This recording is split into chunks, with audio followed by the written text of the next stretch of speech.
بسم اللہ الرحمن الرحیم۔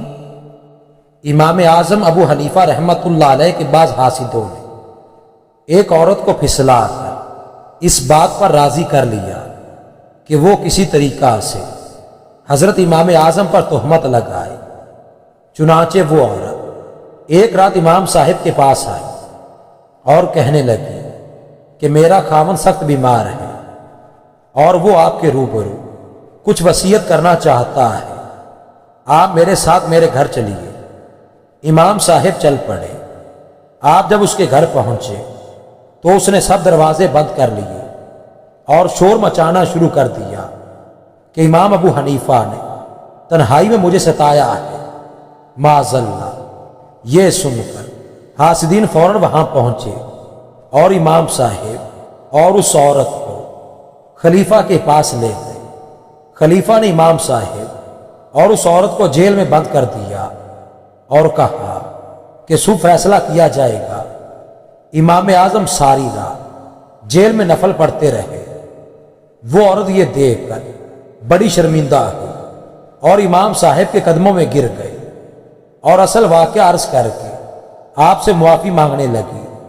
امام صاحب نے فرمایا، اب تم یوں کرو کہ داروغہ جیل سے کسی بہانے اجازت لے کر باہر نکلو اور سیدھی میرے گھر جاؤ اور ام حماد زوجہ امام کو سارا قصہ سناؤ اور اپنی جگہ اسے یہاں بھیج دو۔ چنانچہ وہ عورت اٹھی اور داروغہ جیل سے کسی بہانے اجازت لے کر باہر نکلی اور دن چڑھنے سے پہلے ہی حضرت امام کی زوجہ کو جیل میں بھیج دیا۔ صبح ہوئی تو امام صاحب کے جملہ حاصل عدالت میں پہنچ گئے۔